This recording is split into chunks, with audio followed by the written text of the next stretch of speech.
আপনারা যে যেখান থেকে বেশ অল্পনের এই আলোচনাটি দেখছেন, সকলকে জানাচ্ছি শুভেচ্ছা ও সালাম। আসসালামু আলাইকুম।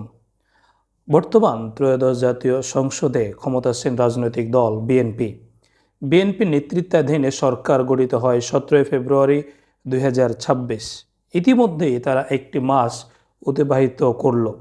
এই এক মাসে এ সরকার কেমন করলো, এই নিয়ে মূলত আজকে আমরা আলোচনা করব। তবে আমি সফলতা ব্যর্থতা এগুলো বলবো না। আমরা আলোচনাটাকে দুইটি অংশে ভাগ করেছি। একটি হচ্ছে সরকারের এক মাসের প্রশংসনীয় উদ্যোগ অর্থাৎ কাজসমূহ, আর আরেকটিকে আমি বলবো সমালোচিত উদ্যোগ বা কাজসমূহ। এটা নিয়ে আমরা বিস্তারিত কথা বলবো। বর্তমান এই সরকার প্রায় 2/3 সংখ্যাগরিষ্ঠতা নিয়ে তারা ক্ষমতায় এসেছেন। এ সরকারের নির্বাচনী অনেকগুলো প্রতিশ্রুতি ছিল। আমরা যেটা দেখেছি, সরকার দায়িত্ব নেওয়ার পর এক মাসের মধ্যে বেশ কিছু নির্বাচনী প্রতিশ্রুতি তারা বাস্তবায়ন করেছেন। এর মধ্যে প্রথমেই যদি আসে, তাহলে আসে ফ্যামিলি কার্ডের কথা। ফ্যামিলি কার্ড ছিল বিএনপি নির্বাচনী প্রচারণার মূল ট্রাম্প কার্ড। অর্থাৎ ফ্যামিলি কার্ডের কথা বলেই বিএনপি জনগণের কাছে সবচেয়ে বেশি ভোট চেয়েছে। ভালো দিকটি হলো যে সরকার ক্ষমতা নেওয়ার এক মাসের মধ্যেই তার এই ফ্যামিলি কার্ডের কর্মসূচি চালু করেছেন। গত 10 মার্চ 2026 প্রধানমন্ত্রী তারেক রহমান এটি উদ্বোধন করেন এবং 10 মার্চ 14টি উপজেলার 14টি ওয়ার্ডের প্রায় 37,567 জন নারীকে এই ফ্যামিলি কার্ড প্রদান করা হয়েছে। ফ্যামিলি কার্ডের মাধ্যমে প্রতি মাসে 2,500 টাকা করে প্রদান করা হবে। এরপরে আপনার যেটা আগামী অর্থ বছর আসবে 2026-27 অর্থ বছর, সেখানে ক্রমান্বয়ে বিএনপির নির্বাচনে যে প্রতিশ্রুতি রয়েছে, প্রায় 4 কোটি মানুষকে ফ্যামিলি কার্ড প্রদান করবে, তারা এটি নিশ্চয় করবে। তবে আমার একটি পর্যবেক্ষণ যেটি রয়েছে বিগত সময় থেকে, এই ফ্যামিলি কার্ডের প্রক্রিয়াটি সরকার যত স্বচ্ছ এবং নিরপেক্ষতার সাথে বাস্তবায়ন করবে, ততটাই হবে আপনার দেশ এবং সরকারের জন্য কল্যাণকর। এরপরে যদি আমি প্রশংসনীয় উদ্যোগের কথা বলি, কৃষি ঋণ মওকুফ। যখন নির্বাচনী প্রচার চলছিল, তৎকালীন সময়ে বিএনপির চেয়ারম্যান এবং বর্তমান প্রধানমন্ত্রী তারেক রহমান রাজশাহীর সরকারি মাদ্রাসা মাঠে তিনি নির্বাচনী জনসভায় বলেছিলেন 29 জানুয়ারি 2026 যে বিএনপি সরকার গঠন করলে তারা কৃষকদের 10,000 টাকা পর্যন্ত সুদ মওকুফ তারা করে দেবেন, অর্থাৎ এটা তারা করবেন। আমরা যেটা দেখলাম যে বিএনপি 6 ফেব্রুয়ারি নির্বাচনের আগে তারা যে নির্বাচন ইস্তেহার দেয়, সেখানে এই কৃষি ঋণ মওকুফের কথা তারা নিয়ে আসেন এবং ইতিমধ্যেই এটি কাজ শুরু হয়েছে। কৃষি ঋণ মওকুফ মন্ত্রিসভার বৈঠকে 26 ফেব্রুয়ারি 2026 তারিখে সিদ্ধান্ত হয়েছে যে তারা কৃষি ঋণ মওকুফ করবেন এবং ইতিমধ্যেই প্রায় 13,17,498 জন কৃষকের এই কৃষি ঋণ মওকুফ করা হয়েছে, যাতে রাষ্ট্রীয় কোষাগার থেকে অর্থ প্রদান করতে হবে আপনার 15,568 কোটি টাকা। আমি একটু বিষয়টা খোলাসা করে বলি। এর দ্বারা আপনার যেসব ব্যাংক থেকে কৃষকরা ঋণ নিয়েছিল 10,000 টাকা পর্যন্ত, এখানে যে সুদটা আসে, এরকম সুদের পরিমাণ দাঁড়াচ্ছে 15,568 কোটি টাকা। সরকার এটি রাষ্ট্রীয় কোষাগার থেকে এই 15টি ব্যাংকে এটা প্রদান করে দিবেন। এর মধ্যে যেমন আমাদের রাষ্ট্রীয় ব্যাংক আছে, আপনার জনতা ব্যাংক, সোনালী ব্যাংক, অগ্রণী ব্যাংক, রূপালী ব্যাংক, বেসিক ব্যাংক। বিশেষায়িত ব্যাংকগুলোর মধ্যে আছে বাংলাদেশ কৃষি ব্যাংক, রাজশাহী কৃষি উন্নয়ন ব্যাংক, আনসার ভিডিবি ব্যাংক এবং বেসরকারি আরও 7টি ব্যাংক রয়েছেন। এই ব্যাংকগুলোকে রাষ্ট্রীয় কোষাগার থেকে দেওয়া হবে। এটা একটা ভালো উদ্যোগ।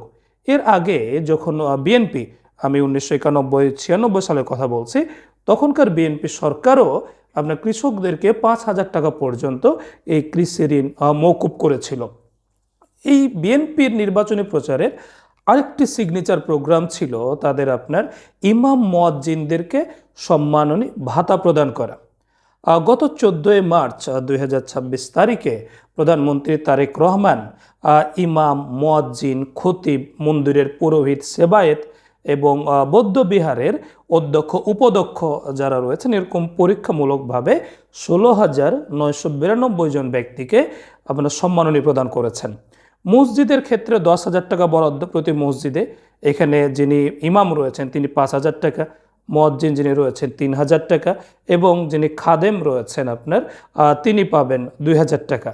এবং মন্দিরের ক্ষেত্রে 8,000 টাকা বরাদ্দ, পুরোহিত যিনি আছেন তিনি পাবেন 5,000 টাকা, অপরদিকে আপনার যিনি সেবায়েত রয়েছেন 3,000 টাকা পাবেন।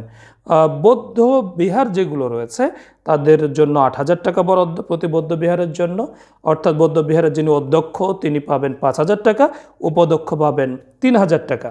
এখানে আপনার বিভিন্ন গির্জাকে খ্রিস্টান সম্প্রদায়ের প্রার্থনা কেন্দ্র অন্তর্ভুক্ত করা হয়েছিল, কিন্তু ক্যাথলিক ধর্মের যেগুলো গির্জা রয়েছেন তাদের আপনার ধর্মীয় বিধিনিষেধের কারণে তারা রাষ্ট্রীয় কোনো অর্থ গ্রহণ করে না। এই সূত্রে আপনার তাদেরকে কোনো অর্থ দেওয়ার সুযোগ যেহেতু নাই, দেওয়া হচ্ছে না। পর্যায়ক্রমে বিএনপি সরকারের নির্বাচনী যে ইশতেহার আছে, দেশের সকল মসজিদ, সকল মন্দির, সকল বিহারের এই যে সংশ্লিষ্ট যারা ব্যক্তিবর্গ রয়েছেন তাদেরকে দিবেন।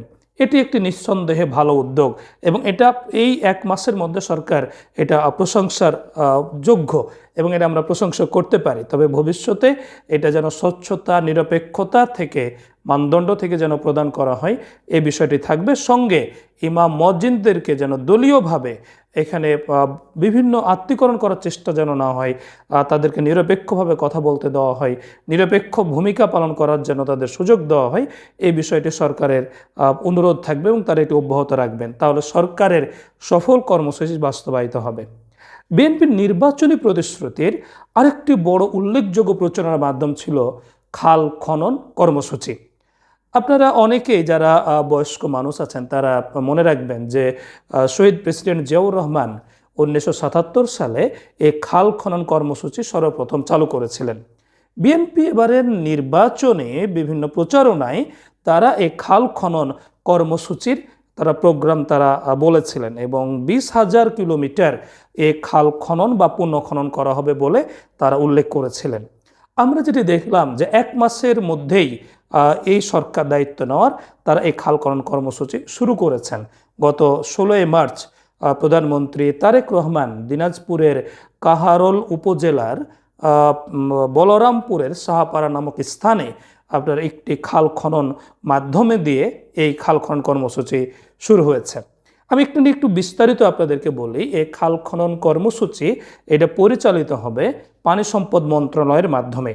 পানি সম্পদ মন্ত্রণালয় বর্তমানে যে প্রকল্পগুলো আছে এর সঙ্গে মিল রেখে তারা প্রায় 7,402 কিলোমিটারকে যুক্ত করবেন, আর নতুন করে তারা প্রকল্প গ্রহণ করবেন প্রায় 12,598 কিলোমিটার। এই 20,000 কিলোমিটার যদি খাল খনন করা হয় তাহলে আমাদের দেশে কৃষিতে বড় একটা বিপ্লব আসবে। কিভাবে আমি একটু আপনাদেরকে বুঝিয়ে বলি। দেখুন, যখন শুষ্ক মৌসুম থাকে এই বিভিন্ন ক্ষেতগুলোতে আমাদের পানি প্রয়োজন হয়, কিন্তু ভূগর্ভস্থের পানি অনেক নিচে নেমে যাওয়ার কারণে এই পানিগুলো দেওয়া সম্ভব হয় না। এতে যদি পূর্ণাঙ্গ খাল থাকে এবং সেখানে পানি ধারণ করা থাকে তাহলে কৃষকরা আপনার ক্ষেতে এই খাল থেকে পানি সেচ দিতে পারবেন। আরেকটি দিক হচ্ছে যে বর্ষাকালে আমরা দেখি যে অতিরিক্ত জলাবদ্ধতা তৈরি হয় বিভিন্ন রাস্তাঘাটে। দেখবেন যে খালগুলো থাকে এগুলো যেহেতু ভরাট হয়ে যায়, এর ফলে আপনার বিভিন্ন জায়গায় জলাবদ্ধতা দূর হয়। এই খাল খননের মাধ্যমে এই জলাবদ্ধতাগুলো দূর করা আপনার সম্ভব হবে।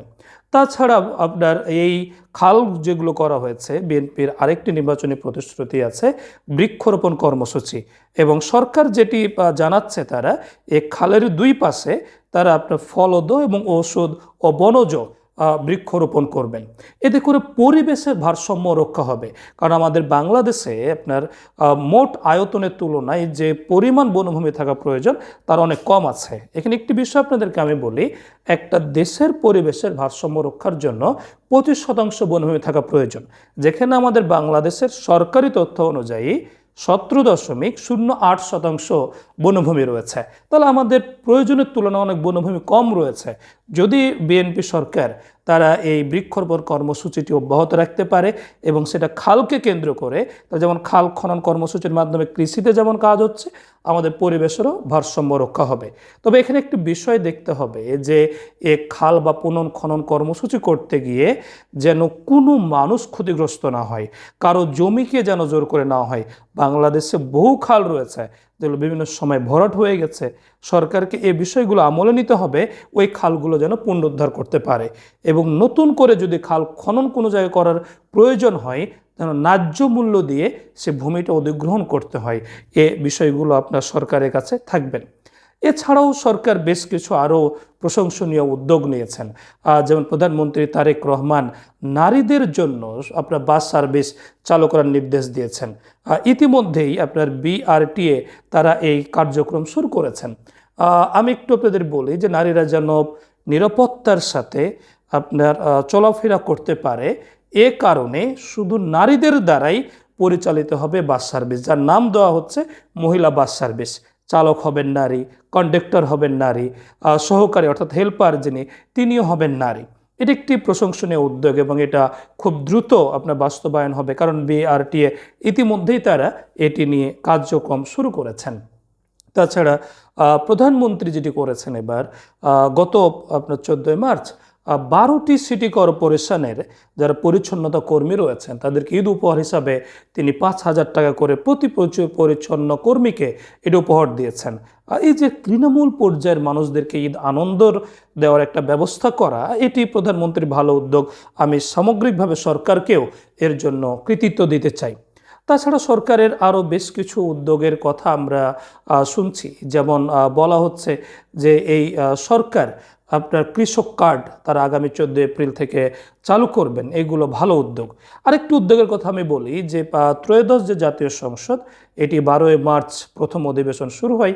সে অধিবেশনও দেখলাম সংসদকে কার্যকর করার জন্য বর্তমান সরকার বেশ কিছু ভালো সিদ্ধান্ত নিয়েছেন। আমি ভালো সিদ্ধান্ত বলতে যেটা বোঝাচ্ছি যে বর্তমান যে অধিবেশন চলছে এখানে 5টি আপনার বিভিন্ন পর্যায়ে সংসদীয় কমিটি গঠিত হয়েছে। এই কমিটিগুলোতে যেমন বিএনপির পক্ষ থেকে আপনার সদস্য আছেন, বেশিটা বিএনপি থেকে থাকবে, এটাই তো স্বাভাবিক, কারণ তাদের সংসদে 2/3 সমর্থন রয়েছেন। এর বাইরেও বাংলাদেশ জামাত ইসলামী, জাতীয় নাগরিক পার্টি, এনসিপি, খেলাফত আন্দোলন, ইসলামী আন্দোলন বাংলাদেশ, তাদেরও আপনার প্রতিনিধি রাখা হয়েছে। এর দ্বারা এই বর্তমান সরকার যে সংসদকে একটি কার্যকর অবস্থায় নিয়ে যেতে চায় তার আন্তরিকতা বহিঃপ্রকাশ ঘটছে। আমি যেমন 1 মাসে সরকারের বিভিন্ন উদ্যোগের কথা আপনাদেরকে বললাম, ঠিক সেরকমভাবে ঠিক বিপরীতেও আরেকটি কথা আছে। 1 মাসে সরকার বিভিন্ন কাজ করেছেন যেগুলো অনেক তীক্ষ্ণ সমালোচনার যোগ্য।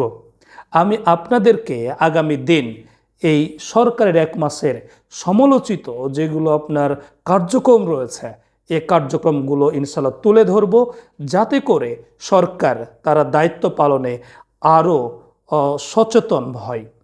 আপনাদের যদি ভিডিওটি ভালো লেগে থাকে তাহলে অবশ্যই আপনারা লাইক শেয়ার করবেন এবং কমেন্টের মাধ্যমে আপনাদের মতামত জানাবেন। আজকে এ পর্যন্তই। আল্লাহ হাফেজ। আসসালামু আলাইকুম।